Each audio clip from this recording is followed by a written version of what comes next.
Dundigal police station పరిధి green hills కాలనీలో జరిగిన హత్య కేసును పోలీసులు 12 గంటల్లోనే ఛేదించారు. మృతురాలు స్వాతి అద్దెకు ఉంటున్న ఇంటి యజమాని బోయ కిషన్తో అక్రమ సంబంధమే హత్యకు కారణమని పోలీసులు తేల్చారు. పెళ్లి చేసుకోమని తనను పదే ఒత్తిడి తేవడంతో స్వాతి అడ్డు తొలగించుకునేందుకు బోయ కిషన్ ప్లాన్ చేసి మర్డర్ చేయించినట్లు పోలీసుల విచారణలో తేలింది. ఇంతకీ ఈ హత్య ఎలా చేశారు, పోలీసులకు ఎలా దొరికిపోయారు, ఈ విషయాలు తేలాలంటే ఈ స్టోరీ చూడాల్సిందే.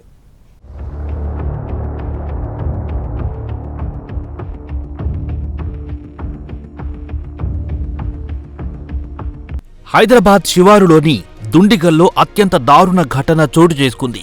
8 ఏళ్ల చిన్నారి కళ్ళెదుటే కన్నతల్లిని అత్యంత కిరాతకంగా గొంతుకోసి హత్య చేశారు.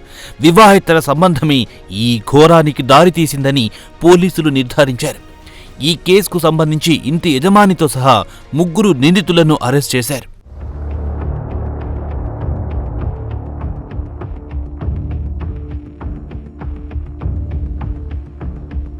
మెదక్ జిల్లా తిమ్మాపూర్ గ్రామానికి చెందిన స్వాతికి 2015లో రమేష్తో వివాహమైంది.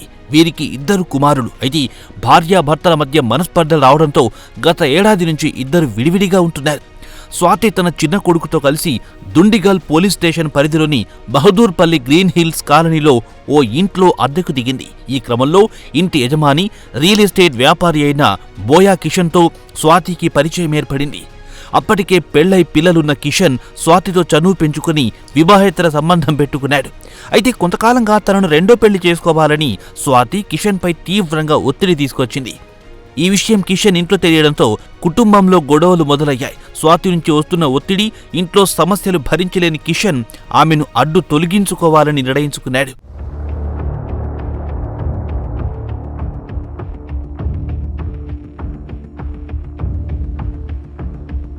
స్వాతిని హత్య చేసేందుకు తన అల్లుడు రాజేష్, తన వద్ద పనిచేసే వంశీల సహాయం తీసుకున్నాడు. రాజేష్, వంశీ పక్కా ప్రణాళికతో శనివారం ఉదయం 6 గంటల సమయంలో స్వాతి ఇంట్లోకి చొరబడ్డారు. ఆమె 8 ఏళ్ల కుమారుడు చూస్తుండగానే కత్తితో గొంతు కోసి పాశవికంగా హత్య చేసి పరారయ్యారు. కళ్ల ముందే తల్లి హత్యకు గురి కావడంతో ఆ చిన్నారి తీవ్ర భయాందోళనకు గురయ్యాడు.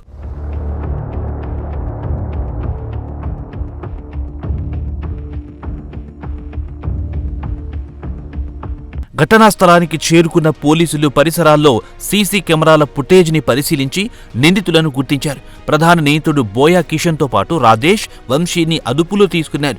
వారి నుంచి హత్యకు ఉపయోగించిన కత్తి, ఓ కార్, 3 సెల్ ఫోన్లు స్వాధీనం చేసుకున్నామని, నిందితులను రిమాండ్కు తరలించామని మేడ్చల్ పోలీసులు తెలిపారు. ఈ దారుణ ఘటన స్థానికంగా తీవ్ర కలకలం రేపింది.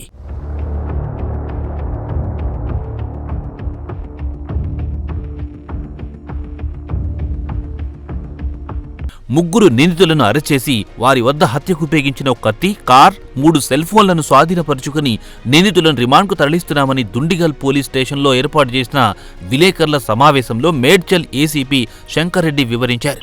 నిన్న ఉదయం సుమారు 6 గంటల సమయంలో Dundigal police station green hills కాలనీలో ఒక మర్డర్ జరిగిన సమాచారం వచ్చింది. అక్కడ పోయి చూసరికే స్వాతి సుమారుగా 27 ఇయర్స్ ఏజ్ ఉంటుంది. తన ఇంట్లోనే కిరాకున్న ఇంట్లోనే బెడ్ పైన రోడ్ కట్ చేసి చనిపోయినది. అక్కడ ఆ తర్వాత ఎవరైనా వెరిఫై చేసుకున్న తర్వాత వాళ్ళ బంధువులందరూ కూడా వాళ్ళ మదర్కి వాళ్ళందరికీ ఇన్ఫార్మ్ చేసిన తర్వాత 12 గంటల 10 నిమిషాలకు మాకు దరఖాస్తు తీసుకోవడం జరిగింది. కేసు రిజిస్టర్ చేసినాము. పోస్ట్ మార్టం చేసి డెడ్ బాడీ కూడా వాళ్ళకి హ్యాండ్ ఓవర్ చేయడం జరిగింది. ఆ తర్వాత ఈ మర్డర్ ఎవరు చేశారని చెప్పేసి దాంట్లో విచారించి ఇన్వెస్టిగేషన్ తెలిసిన తర్వాత ఆమెకు అక్రమ సంబంధం ఉన్నటువంటి బోయ కిషన్ జగీర్గుట్లో ఉంటాడు. Native of Kurnool. గత 34 సంవత్సరాల నుంచి అక్కడ సెటిల్ అయి ఉంటున్నాడు.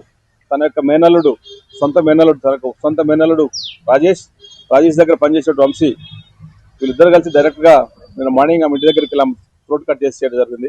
దీనంతటి కారణం ఏంటంటే ఆ చనిపోయిన మహిళకి బోయ కిషన్ అనే వ్యక్తికి ఇద్దరి మధ్యలో కూడా అక్రమ సంబంధం ఏర్పడింది. ఆ అక్రమ సంబంధం లీడ్ చేసి ఇద్దరి మధ్యలో ఘర్షణ వల్ల రెండో మ్యారేజ్ నన్ను చేసుకోకుండా ఇబ్బంది పెట్టని చెప్పడం వల్ల ఈ మర్డర్ తన యొక్క సొంత మేనల్లుల ద్వారా మర్డర్ చేయడం జరిగింది. ఆ విషయం వాళ్ళ ఇంట్లో తెలిసి ఇంట్లో గొడవలు జరిగినాయి. దానివల్ల ఈ మర్డర్ చేసినారు. దాంట్లో నిన్న సాయంత్రం 3 అరెస్ట్ చేశాము. 3 దగ్గర నుంచి 3 సెల్ ఫోన్లు, ఒక ఐటెన్ కారు, ఒక కత్తి కూడా సీజ్ చేయడం జరిగింది.